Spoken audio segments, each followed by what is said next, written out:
Pengertian togut bersifat umum, mencakup semua yang diagungkan selain Allah. Jadi togut itu semua yang diagungkan, yang disembah selain Allah Subhanahu wa taala. Semua yang disembah selain Allah Subhanahu wa taala. Maka togut itu bermacam-macam. Di antaranya iblis togut, ya. Di antaranya orang-orang yang menyuruh untuk disembah seperti para para ruhban, ya, para pendeta-pendeta, rahib-rahib yang disembah oleh kaumnya. Dia mengharamkan apa yang diharamkan diikuti padahal hukumnya halal. Dia menghalalkan apa yang diharamkan harusnya haram dihalalkan sama dia, kemudian umatnya mengikutinya. Ini juga tagut. Contohnya tagutlah para dukun yang menyuruh kepada syaitan. Tagut juga para dukun juga adalah tagut, ya. Kemudian seluruh yang menyuruh untuk disembah dan dia ridha. Jadi pengertian tagut menurut Ibnu Qayyim rahimahullah adalah kullu ma ubida min dunillah wa huwa radin. Seluruh yang disembah selain Allah dan dia ridha. Ada syaratnya, harus dia ridha, karena banyak yang disembah selain Allah namun dia tidak ridha. Seperti para nabi disembah, Nabi Muhammad SAW disembah, Nabi Isa disembah, orang-orang soleh di zaman Nabi Nuh juga disembah, namun mereka tidak ridha. Mereka bukan tagut, meskipun mereka dijadikan tagut oleh umatnya, tapi mereka bukan tagut karena mereka tidak ridha disembah. Ada orang yang ridha disembah, ya. Ada orang yang ridha disembah, ya. Senang kalau ada orang yang mengagung-agungkannya, sebagaimana sebagian saya lihat orang-orang sufi sampai muridnya sujud di hadapan dia, ya ini tagut seperti ini, tagut. Di antara makna tagut kata para ulama yaitu seorang yang berhukum dengan hukum selain Allah Subhanahu wa taala sampai pada derajat kekufuran, ya, ini adalah tagut, ya. Ini adalah tagut, ya. Nah, sebagian orang salah paham, mereka membatasi makna tagut hanya pada pemerintah. Kata mereka pemerintah adalah tagut, ya. Semua yang berhukum dengan selain hukum Allah maka kafir. Ini tidak benar. Tidak semua yang berhukum dengan selain hukum Allah maka otomatis menjadi kafir, ya. Ya. Tidak otomatis menjadi kafir, ya. Kenapa? Ya, karena hukum asal berhukum dengan selain hukum Allah adalah kufrun duna kufrin, kufur asghar. Dan ini ijma' para ahli tafsir. Saya katakan ijma' para ahli tafsir karena memang dalam semua buku tafsir tatkala menjelaskan tentang wa man lam yahkum bima anzalallah fa ulaika humul kafirun, barang siapa yang berhukum dengan selain hukum Allah adalah orang-orang kafir, maka semuanya pasti menyebutkan riwayat dari Ibnu Abbas. Ibnu Abbas mengatakan kufrun duna kufrin, laisa kama tadhhabuna ilaihi. Kufur di sini bukan seperti yang kalian persangkakan, tetapi kufurnya adalah kufur asghar, kufur kecil. Bukan merupakan kufur akbar. Jadi seorang tidak boleh sengaja berhukum dengan hukum selain Allah dan dia ternyata bisa berhukum dengan hukum Allah tapi dia menyengajakan diri untuk berhukum dengan selain hukum Allah, ya, meskipun dia tahu tidak boleh maka dia terjumus dalam kufur kecil. Kapan seorang menjadi kafir akbar? Tatkala dia beranggapan bahwasanya hukum selain hukum Allah sama saja dengan hukum Allah atau lebih baik daripada hukum Allah, ataupun boleh kita dengan hukum Allah yang tidak, ini halal, ini semuanya tidak mengapa, maka ini sampai pada derajat kekufuran. Dia mengganti hukum Allah dengan hukum selain Allah Subhanahu wa taala. Tapi kenyataannya ada orang-orang yang tidak bisa berhukum dengan hukum Allah karena kondisinya tidak memungkinkan. Contoh disebutkan oleh Ibnu Taimiyah adalah Najasyi. Raja Najasyi adalah seorang musyrik Nasrani. Raja Najasyi seorang musyrik Nasrani. Waktu para sahabat di Mekah diintimidasi, disiksa oleh orang-orang kafir Quraisy, maka Rasulullah SAW menyuruh para sahabat untuk berhijrah ke kerajaan Raja Najasyi di Habasyah. Maka berangkatlah para sahabat ke negeri Nasrani. Padahal itu negeri apa? Nasrani. Tetapi dia adil, kata Nabi SAW. Meskipun dia negara kafir, tetapi dia lebih ringan daripada Mekah. Mekah negara kafir tapi membunuh orang-orang para sahabat. Seandainya mereka tidak membunuh para sahabat, maka Nabi tidak menyuruh para sahabat untuk berhijrah ke negeri Habasyah. Kemudian hijrah pertama, hijrah kedua pergi juga ke Najasyi. Hijrah ketiga baru ke kota Madinah. Jadi hijrah 3 kali. Hijrah pertama ke Habasyah, hijrah kedua ke Habasyah, hijrah ketiga baru ke Madinah. Dan Raja Najasyi orang musyrik. Orang musyrik. Akhirnya dia didakwahi oleh Ja'far bin Abi Thalib dalam pertemuan antara Raja Najasyi dengan Ja'far bin Abi Thalib dalam Musnad Al-Imam Ahmad dengan sanad yang hasan.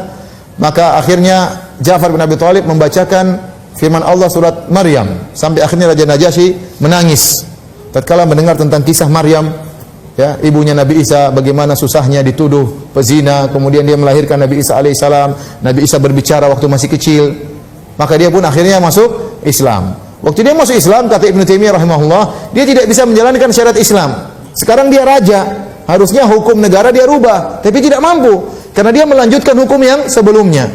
Sehingga dia tidak sempat sholat, sampai disebut dalam sebagian riwayat tidak bisa sholat 5 waktu. Dia tidak bisa berhaji, dia tidak bisa puasa, dia tidak bisa menjalankan syariat Islam.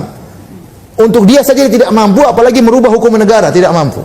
Makanya waktu dia meninggal dunia, tidak ada yang sholatin. Maka Rasulullah SAW menyuruh para sahabat sholat gaib di kota Madinah. Kata Rasulullah, ada hamba yang soleh, Raja Najasyi masuk Islam.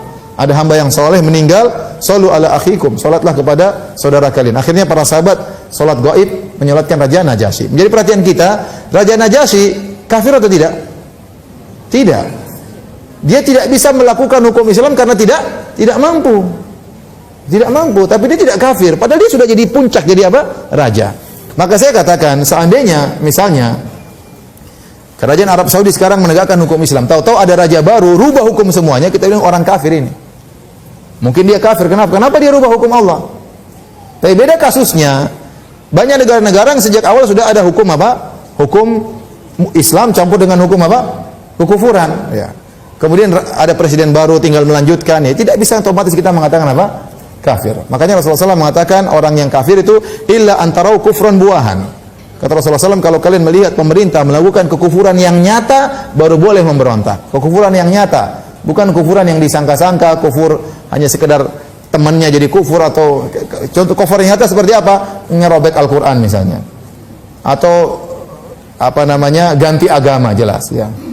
Ya misalnya kemudian ya macam-macam namanya kekufuran yang nyata, menghina Nabi Muhammad SAW misalnya, kekufuran nyata. Tapi kalau dia bikin undang-undang, kemudian ini bukan kekufuran yang nyata. Bahkan sebagian orang bisa jadi dia berhukum dengan hukum selain Allah, dia dapat pahala. Kok bisa? Tatkala dia berusaha merubah dari kemungkaran menjadi kemungkaran yang lebih ringan. Dia tidak mampu untuk mengarahkan kepada hukum Allah Subhanahu wa taala. Kita tahu ada sebagian saudara-saudara kita yang masuk di parlemen atau dia penentu hukum, tapi dia tidak mampu untuk berhukum dengan hukum Allah, tapi dia rubah menyuruh kepada yang lebih baik, ya, yang lebih baik. Misalnya, khamar, kalau orang minum khamar harusnya apa? Dicambuk. Itu hukum Allah. Tapi kalau orang-orang minum khamar di penjara, itu bukan hukum Allah. Tapi daripada khamar dibolehkan, dia bilang kalau gitu jangan, khamar tetap tidak boleh. Tapi kalau orang khamar gimana? Ya di penjara, misalnya. Orang minum khamar di penjara, hukum Allah atau bukan? Bukan, tetapi lebih mending daripada khamar jadi halal. Ya, paham? Orang ini dapat pahala karena dia sudah berusaha menuju kepada hukum Allah namun tidak mampu. Kalau dia bilang harus dicambuk, tidak bisa. Orang akan protes, dia akan dihentikan dan lain-lainnya. Allah Maha tahu tentang niat dia. Makanya Syekh Utsaimin rahimahullah mengatakan bisa jadi orang berhukum dengan hukum selain Allah dia dapat pahala karena itu yang dia mampu. Karena mengingkari kemungkaran ada dua model. Bisa menghilangkan kemungkaran secara total atau mengurangi kemungkaran menjadi lebih ringan. Itu juga bernahi mungkar. Itu juga bernahi mungkar, ya. Jadi tidak semua orang berhukum dengan hukum selain Allah maka otomatis menjadi kafir. Ya. Saya kemarin ditanya pengajian di Bali, Ustaz PNS kafir atau tidak? Ada ikut PNS togut atau bukan? Saya bilang, ada togut ikut pengajian. Ya, karena ada PNS yang ikut apa? Pengajian. Ya. Masa togut ikut pengajian? Ya. Jadi jangan gampang-gampangkan mentogut-togutkan apa? Orang, mengkafirkan orang. Orang itu bisa saja dia berdosa tapi dia bukan togut.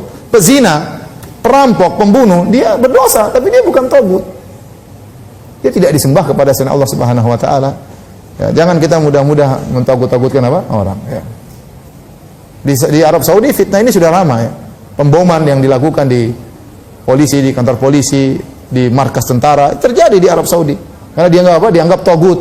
Karena tentara-tentara ini mendukung pemerintah Arab Saudi. Bayangkan, Raja Salman togut.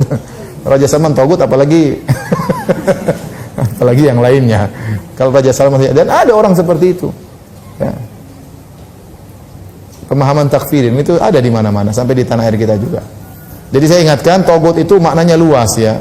Sebagian orang hanya membatasi togut hanya pemerintah. Pemerintah harus jadi togut. Semua yang dukung pemerintah jadi apa? Togut. Ini tidak benar, ya. Tidak benar. Kita bilang hukum-hukum yang bukan selain hukum Allah salah, ya. Salah. Kita menyuruh kepada pemerintah untuk berusaha menyuruh kepada hukum apa? Hukum Islam. Tapi kondisinya tidak semudah yang kita bayangkan. Perubahan perlahan-lahan, ya. Makanya Nabi Yusuf alaihissalam waktu masuk dalam kerajaan Mesir, Nabi Yusuf jadi menteri waktu itu. Rajanya musyrik.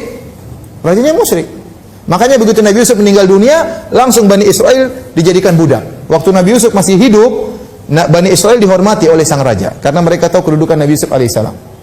Makanya Nabi waktu orang mukmin dari keluarga Fir'aun yang masuk Islam di zaman Nabi Musa, dia berkata, "Wa laqad ja'akum Yusufu min qablu bil bayyinati fama ziltum fi syakki mimma ja'akum bih hatta idza halaka qultum lan yab'atsallahu ba'di rasula."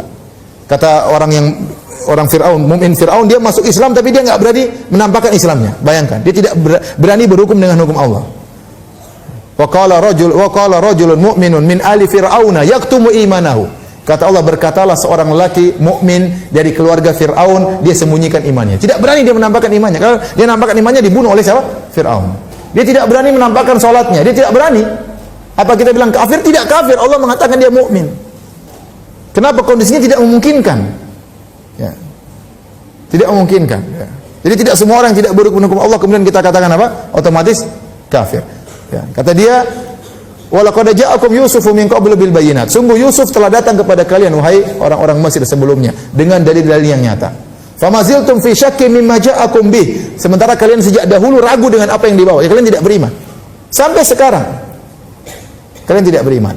Jadi memang Nabi Yusuf waktu dia jadi menteri, rajanya tidak beriman. Yang beriman cuma Bani Israel. Nabi Yusuf sudah masuk, kalau bahasa kita sudah masuk di parlemen, namun dia tidak bisa merubah apa? Semua hukum. Dia tidak bisa merubah semua hukum. Apa kita mengenai Nabi Yusuf kafir, tidak berusaha merubah, kok ikut. Kalau kita pakai pengkafiran MLM, Nabi Yusuf kafir atau tidak? Kafir. Jadi orang sekarang mudah-mudah kafir gak gampang ya. Apa kata Syekh Muhammad bin Wahab rahimahullahu taala?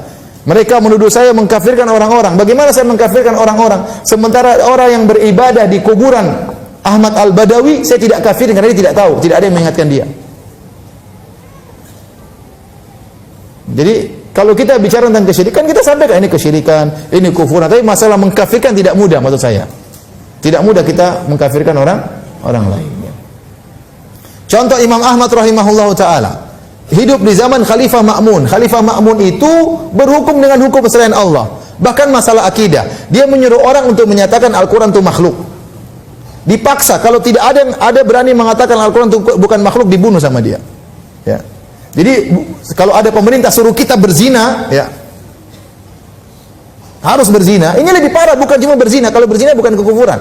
Rakyatnya disuruh mengatakan Al-Quran itu apa?